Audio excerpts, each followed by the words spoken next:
Mesdames et messieurs, bonsoir. Nous sommes le dimanche 10 août, il est 18h. Vous êtes sur Radio Verse et vous écoutez pour l'occasion l'excellente émission de cet été estival. Donc, Déculte-moi ça, une émission qui prend un film et qui, pour une fois, vous déconseille de le voir. Et pour m'accompagner en ce chaud jour du mois d'août, j'ai nommé Chris et Flo. Comment ça va, messieurs ? Bonsoir tout le monde. Et bonsoir.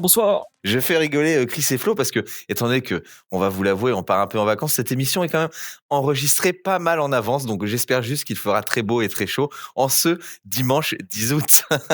Et oui, nous sommes en 2014 là. Ouais, il fait déjà 50 degrés en 2014. Ouais, j'ai pris un peu de risque. Allez, je crois qu'on va pas tergiverser un peu plus de temps et nous allons tout de suite écouter la bande-annonce du film que nous allons déculter ce soir. Paris, 1830. Tandis que la révolte approche, un homme est sur les traces d'un tueur sans visage.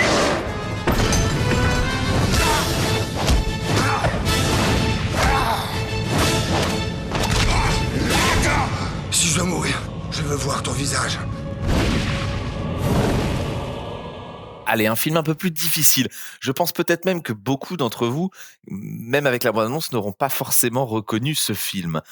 Chris, est-ce que tu peux nous donner le nom de ce film que nous allons tirailler ce soir ? Oui, il s'agit d'un film qui est sorti en 2001, qui est réalisé par Pitof, avec comme acteur Guillaume Canet, qui débutait sa carrière, me semble-t-il, et Gérard Depardieu. Et le titre, c'est Vidocq. Donc c'est basé un peu sur l'histoire d'un réel inspecteur, hein, l'inspecteur Vidocq qui a existé dans les années 1800. Oui. C'est un personnage fictif ou il a réellement existé ? Il a réellement existé ce personnage. C'est un vrai personnage, mais pour le coup, ce film n'a aucun lien avec ce qui s'est passé historiquement. Mais non, mais bien sûr, vous allez très vite le comprendre.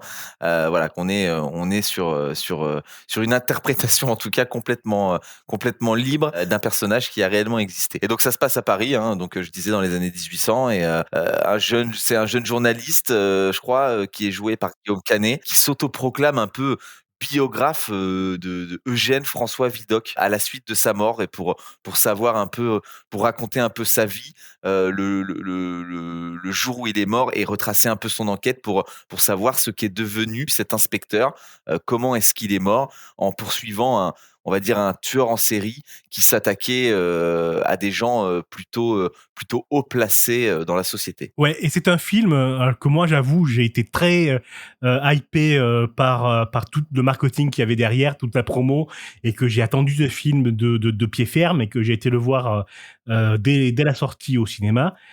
Et ma déception n'a été que plus grande. C'est un film que j'aurais aimé. Et on est devant un film catastrophique. Je ne peux qu'être d'accord avec toi, parce que ce film-là, moi je m'en souviens très bien aussi. Je crois que j'avais été le voir au cinéma parce que j'étais adolescent, et c'est pareil, je pense que c'est un des premiers films, aller avec le Pacte des loups, où j'ai vu autant d'engouement, en tout cas en termes de communication sur la sortie d'un film français. Il arrive juste après le Pacte des loups, et du coup, je m'attendais un peu à avoir un peu la même sensation de film excellent, et qui a plus sa place dans l'instant culte. Le Pacte des loups a été au sommaire de notre émission L'Instant culte, et là effectivement ça retombe complètement comme un soufflé. Ouais, le premier problème du film, c'est que il n'y a aucune émotion qui s'en dégage, mais vraiment aucune. Et par émotion, je dis au niveau des images, au niveau du jeu d'acteur, au niveau du scénario, c'est plat, et c'est même pas beau, c'est très moche. Alors, pour le coup, ce que je trouvais marrant, c'est que moi déjà, il faut savoir que le film je connaissais pas du tout, et que c'est sorti, moi j'étais pas encore né, et du coup je l'ai vu très récemment, et d'un point de vue artistique, je l'ai pas trouvé inintéressant. C'est plus dans sa forme globale et dans tout simplement ce qu'il en résulte. Et pour moi, le film est mauvais, et je pense que vous allez avoir les arguments pour. D'un point de vue artistique, je trouve que j'avais vu un peu des critiques qui disaient que c'est d'un moche somptueux. Je suis un peu d'accord. Ça arrive un peu à capter cette beauté qu'il y a dans le moche. Et là, je suis pas d'accord. Non, c'est pas un moche somptueux. En fait, c'est pas un film. C'est un catalogue technique. Voilà, c'est un catalogue technique de savoir-faire. Regardez qu'on peut faire avec la 3D et regardez ce qu'on peut faire avec de bonnes caméras. C'est un peu vrai. Il faut savoir que Pitoff, il a été chercher, il a harcelé Sony pour avoir accès à une caméra à l'époque révolutionnaire qui lui permettait de faire d'amples mouvements et d'être plus rapide dans dans la gestion des images. Et c'est ça qu'on a à l'écran. C'est-à-dire que quand on n'a pas des effets 3D baveux de couleurs dégueulasses, on a des caméras qui s'approchent au plus près des acteurs pour un gros plan dégueulasse. Encore une fois, ce mot, je l'emploie à bon escient. Dégueulasse, non? Dégueulasse, effectivement. Et il résulte quoi? Il résulte aucune émotion parce que tu passes de plans froids en 3D qui ne montrent rien parce que c'est quand même une 3D moche, à un gros plan sur le pif de Gérard Depardieu dont tu te serais bien passé, quoi. En fait, moi, je suis complètement frustré parce que vraiment, l'histoire Bah, c'est du gâchis, est plus. tout simplement. Bah, c'est du gâchis parce que l'histoire est plutôt bonne, l'intrigue est plutôt bonne. Ouais. Réellement, on s'attend pas forcément au dénouement, mais c'est tellement gâché par l'esthétisme qu'en fait, tout devient grotesque en fait à travers le film. Tu vois. Mais même la fin, elle est grotesque. Là, C'est-à-dire que la résolution Ah de non, mais la l'énigme, fin, ah le non! cliffhanger, il est ignoble. Ah, je suis pas d'accord. Tu parles le dénouement? oui, je parle du dénouement, c'est n'importe quoi. Pourquoi? Bah, Tout le long du film, on t'appâte, on te dit oula, il y a quelque chose de formidable qui va se passer, et puis à la fin, tu te dis ok, c'est ça. Bon allez, j'ai vraiment perdu mon temps, quoi. En plus, le film est suffisamment long pour te le faire sentir passer, quoi. bah, je trouve pas. Bah, franchement, je trouve pas parce que c'est quand même c'est quand même plutôt bien ficelé dans le sens où on a un tueur en série qui, pour être sûr que celui qui l'avait démasqué n'ait pas laissé trop d'indices aux gens de son entourage, retrace son histoire en s'inventant un nouveau personnage pour éliminer toute trace de l'existence de l'homme derrière le masque. Justement, quand j'ai vu ce dénouement, c'est là que je me suis posé la question de si c'était pas une parodie ou quoi. Et c'est là que je trouve ça ah gênant, bon tu vois. Ouais, je te jure. Ah, Ah moi c'est vraiment l'effet visuel qui m'a marqué et choqué. L'acting aussi qui est pas forcément très très bon. On est vraiment dans un film français un peu télévisuel, série B télévisuel. Mais ah non, l'intrigue, moi je l'ai trouvée bonne. Hein. Ok, je suis pas forcément de cet avis. J'ai plus une fascination pour le côté esthétique du film, malgré les effets un peu dégueulasses et qui ont très mal vieilli, parce que je trouve qu'il y a quand même de l'idée et qu'il y a des inspirations artistiques plutôt intéressantes. Et alors ça ressemble évidemment à du Jeunet ou du Caro, mais de manière Ouais, non. plus appuyée dans le dégueulasse. Tu vois ce que Ah je veux non, dire? tu peux pas comparer Bah- ce travail-là avec le travail de Jeunet et Caro, s'il te plaît. Et tu vas te prendre des baffes, là, Florent. Il y a un monde d'écart, on est d'accord, mais ça puise un peu dans l'expérience qu'il a eue avec Jeunet et Caro. Et d'ailleurs, Caro est investi dans le film en tant que designer et je trouve ça plutôt intéressant. Les costumes sont cool, l'antagoniste, l'alchimiste, je le trouve vraiment stylé. Non, là-dessus, je trouve que d'un point de vue artistique, il y a des bonnes idées. Et pour moi, c'est vraiment le scénario qui pêche et le résultat final qui est tout simplement à vomir. Oui, parce que c'est juste un catalogue. C'est un catalogue d'effets spéciaux, c'est un catalogue d'un savoir-faire, mais c'est au détriment de la direction d'acteur, au détriment d'un scénario, attention, le mot arrive, dégueulasse, et le film n'est pas regardable. Il n'est pas regardable à cause de tous ces mouvements de caméra que tu n'arrives pas à suivre. Un plot twist comme ça à la fin, tu le mets dans un film très hollywoodien et très bien réalisé, vous auriez pas du tout le même discours et vous diriez ouah, je me suis fait baiser. Oula, non. Alors là, non. Ouais, mais c'est idiot de dire ça. Non, moi je suis pas d'accord. Pour moi, ça change rien au fait que je trouve que le plot twist est nul, tout simplement.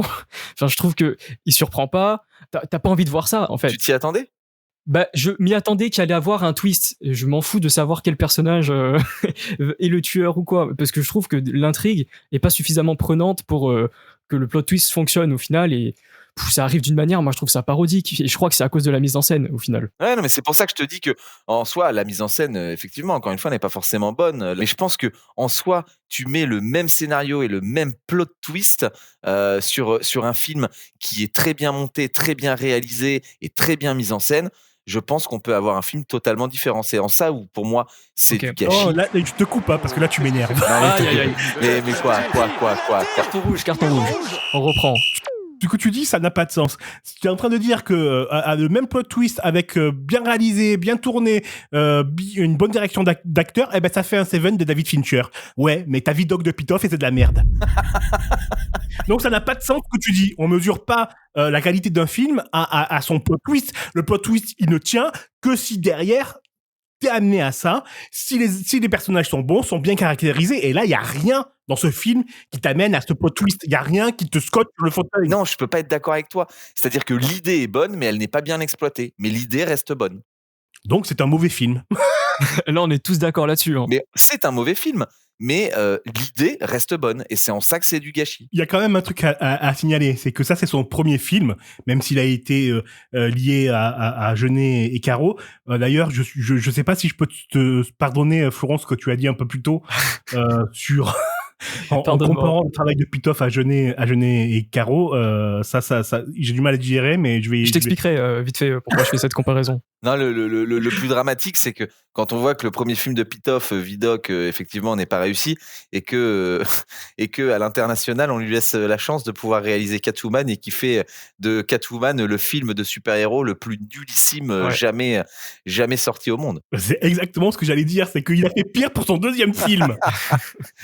Mais il a fait pire pour son deuxième film, mais avec une renommée internationale. C'est un champion du monde. Je ne saurais trop vous conseiller sur ce sujet le podcast de SoFilm, l'excellente revue de cinéma par les journalistes qui font Society et SoFoot, 3 magazines que je vous recommande. Le podcast s'appelle Les Frenchies à Hollywood. Ça parle donc de tous les Français qui sont allés à Hollywood faire un film, dont Jeunet avec Alien la Résurrection, et aussi Pitoff pour Catwoman. Le podcast est super, les informations sont géniales, et si vous aimez le cinéma, il faut absolument écouter ce podcast. Et de toute façon, Pitoff, il n'a fait que des mauvais films. Il a réalisé que des mauvais films qui ont des notes catastrophiques, des visuels. Alors, c'est peut-être son style, hein, mais c'est un incompris. Mais à un moment donné, quand tous tes films sont incompris et incompris par l'entièreté de la planète, peut-être qu'à un moment, il faut se dire, je suis peut-être pas un incompris, je suis peut-être juste... mauvais. Ouais, non, j'osais pas le dire, c'est pas bien. À ce propos, vous avez des news concernant Pitoff ou pas? Genre, est-ce qu'il fait des trucs actuellement? Alors, il a arrêté, hein, il a compris qu'il était mauvais dans la réalisation, dans le film, il a arrêté, et il a créé sa boîte d'effets spéciaux, qui est son domaine, et Vidocq, c'est juste un catalogue d'effets spéciaux pour être engagé, quoi. Ah oui, bah, de toute façon, il est apparemment, genre, c'est le premier long métrage intégralement shooté sans pellicule. Donc ça se vante, à mon avis, juste d'une technique et d'une surexpérimentation. Hein. Ouais, c'est un film expérimental. C'est ça.